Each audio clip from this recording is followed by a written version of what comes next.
Bonjour ou bonsoir à tous, selon l'heure à laquelle vous aurez décidé d'écouter ce podcast.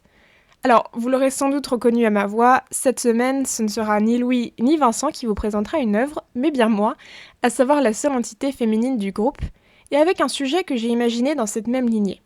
Aujourd'hui, je vous propose une exploration d'une des œuvres cachées de Louisa May Alcott. Alors, ce nom vous est sans doute familier, et si j'y ajoute ceux de Joe, Amy, Beth, Meg ou Laurie, vous y associez forcément les 4 filles du Dr March, ou en anglais, Little Women. Pour vous rafraîchir la mémoire ou simplement vous propulser au cœur de cet épisode, j'aimerais vous faire voyager le temps de quelques minutes un petit peu en arrière. Le long de ce voyage, je m'aiderai d'un des articles de Mike D'Alessandro, qui est professeur de littérature américaine à Duke University, et qui a publié, il me semble, il n'y a pas très longtemps, probablement l'été ou le printemps dernier, un article qui n'est pas très très long, mais que je trouve extrêmement parlant par rapport aux publications de Louisa May Alcott. Alors vous retrouverez d'ailleurs cet article ou le lien en bas dans la description, ainsi que toutes les œuvres que j'aurai référencées le temps de ce podcast. Reprenons notre voyage, et pour ce faire, transportez-vous 2 siècles en arrière. Imaginez-vous dans les rues bondées de Concorde, en plein cœur du Massachusetts. Voyez Joe March, attendant nerveusement devant les bureaux du Weekly Volcano, la réponse d'un certain monsieur Dashwood quant au manuscrit qu'elle vient de soumettre. Excuse me, I was looking for the Weekly Volcano office. I wish to see Mr. Dashwood. Rendez l'histoire plus courte et plus piquante, sera la réponse de l'éditeur. Et si le personnage principal est une femme, faites en sorte qu'à la fin de l'histoire, elle soit mariée. Ou morte. Mais aujourd'hui, ce ne sera pas vraiment de Little Women que j'ai choisi de parler, de faire découvrir ou redécouvrir. Car, comme de plus en plus de lecteurs le savent aujourd'hui, de nombreuses années avant l'écriture de son plus célèbre roman, Louisa May Alcott a publié de façon anonyme des histoires un petit peu macabres, quelques thrillers et même, comme Joe March, des nouvelles assez énigmatiques dans le but de gagner sa vie en tant qu'autrice à part entière. En 1863 déjà, Alcott contribuait à la publication de plusieurs histoires à sensation dans les journaux, histoires parfois violentes, offrant bien souvent ses héroïnes en pâture sur l'autel de la déraison. Doit-on donc s'étonner qu'elle écrive dans son journal, et je cite, et entre parenthèses, la traduction est de moi, donc il faudra m'excuser toute faute de traduction. Voici ce qu'elle dit. « J'ai écrit 2 contes pour le journal. J'apprécie énormément l'écriture du romanesque. Et bien que mes contes soient parfois ridicules, ils ne sont pas mauvais, car tous les pécheurs de mes histoires ne sont fondamentalement pas tous détestables. » Alors, maintenant qu'on a situé un petit peu le contexte, j'aimerais décomposer cet épisode qui sera assez court puisqu'il s'agit d'une semaine, une œuvre, en 2 parties. Donc maintenant qu'on a parlé un peu du contexte et de l'introduction, la première partie, ce sera vraiment aller au-delà de Little Women et de comprendre un petit peu la singularité de cette œuvre dont j'ai décidé de vous parler, Behind the Mask, donc derrière le masque. Et la deuxième partie, ce sera vraiment essayer de comprendre l'aspect assez théâtral de cette nouvelle qui est un petit peu singulière. Alors, dans un premier temps, que penser de ces histoires à sensation, dont Louisa May Alcott reconnaît elle-même le côté purement transactionnel ? Ne s'agit-il que d'écrire, sous couvert d'anonymat, des récits parfois peu orthodoxes, dans le but de survivre ? Alors pas réellement. La force de ces histoires, à mon avis, se cache en réalité au sein de chacun de ces personnages. Car si quelques années plus tard, elle mettra en scène une famille américaine, pure et d'une générosité confondante, Alcott prend tout d'abord un malin plaisir à exposer le vice, la corruption des classes et quelques problématiques assez contemporaines, comme les mariages convenus ou la toute-puissance masculine.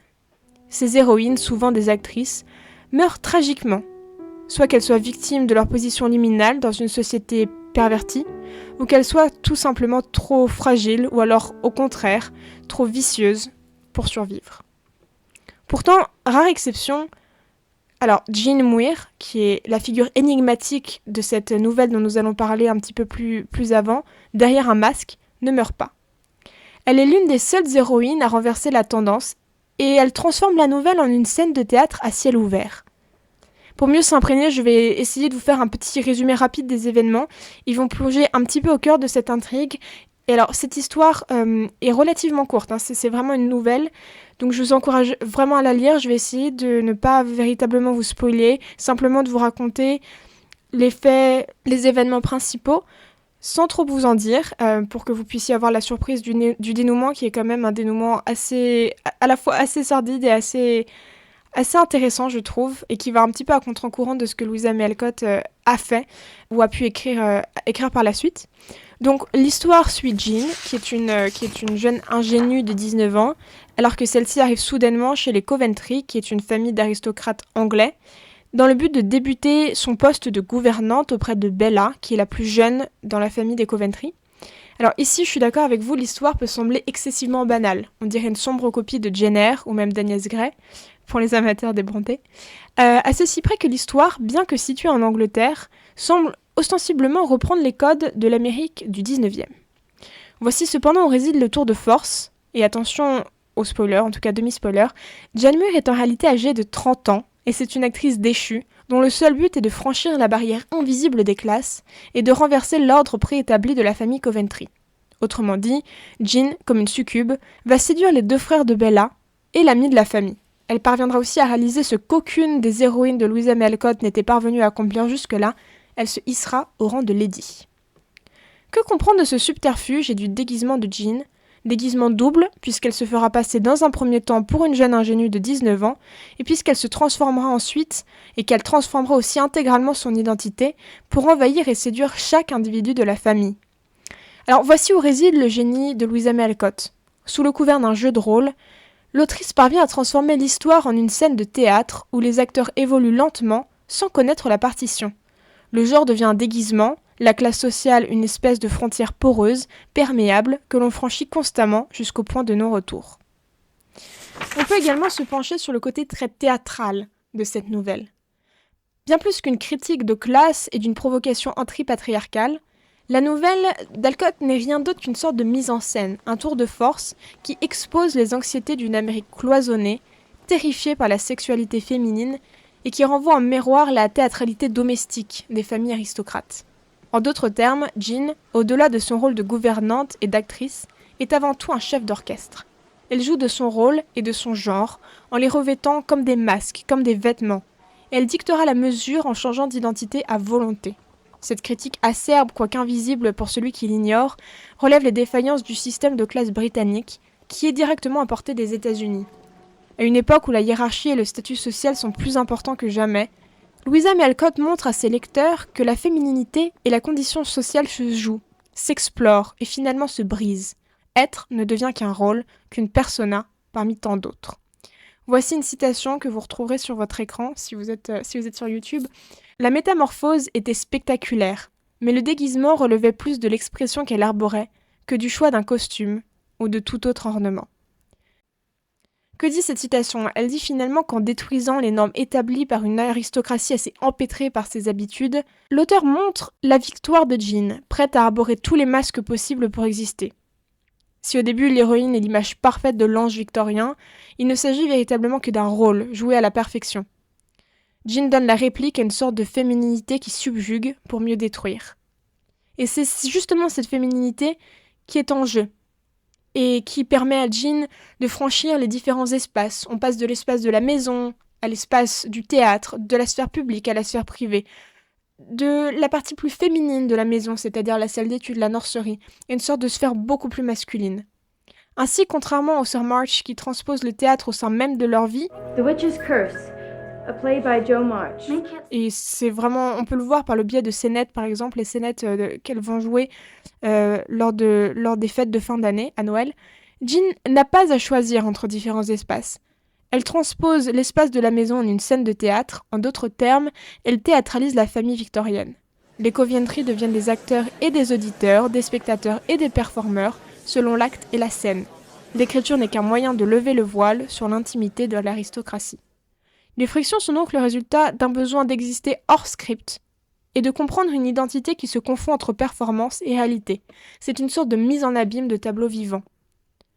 L'invasion de Jean, donc, une actrice issue de la classe ouvrière dans l'espace sacré de la maison, montre donc l'effondrement progressif des classes sociales et des tentatives infructueuses de l'aristocratie américaine de copier le système britannique. Jean réutilise à son avantage les codes de la société britannique et prouve que l'aristocratie ne peut se maintenir sur son piédestal. Elle finira invariablement par s'effondrer, comme l'aristocratie américaine avant elle. Alors au final, pour reprendre la règle initiale de Dashwood, donc on a vu au début avec les 4 filles du Dr March, si vous vous en souvenez, Jane finira bien par se marier, à défaut de mourir. Toutefois, ce mariage ne garantit en rien ni union, ni résolution, mais au contraire, cela va vraiment prouver les limites d'une société figée et incapable de se transformer. Mort donc à ceux qui se complaisent dans l'immobilité de leur rang, leur genre et plus largement, dans l'impassibilité de leur existence. Imiter pour mieux exister et exister pour mieux dépasser, semble être la devise. Nous arrivons donc au terme de ce voyage qui nous a montré finalement que l'on peut être spectateur et performeur et même acteur de sa propre vie sans s'en rendre compte et que l'on peut changer de masque à volonté. Et j'aimerais donc conclure avec cette phrase, cette citation « Le rideau vient de tomber, si jamais les acteurs ou les actrices peuvent réellement être eux-mêmes ». J'espère vous avoir donné envie de lire cette très courte nouvelle de Louisa May Alcott, qu'on connaît très très peu puisqu'on a tendance à s'arrêter sur les 4 filles du Dr March, qui est une de ses œuvres les plus connues, mais peut-être pas l'œuvre la plus mature de son répertoire. Et je vous retrouve bientôt pour un prochain épisode de Une semaine, une œuvre. Et la semaine prochaine, vous retrouverez donc Vincent pour un nouvel épisode, sur un thème d'ailleurs que je ne connais pas encore, mais que j'ai hâte de découvrir. Bonne écoute, au revoir.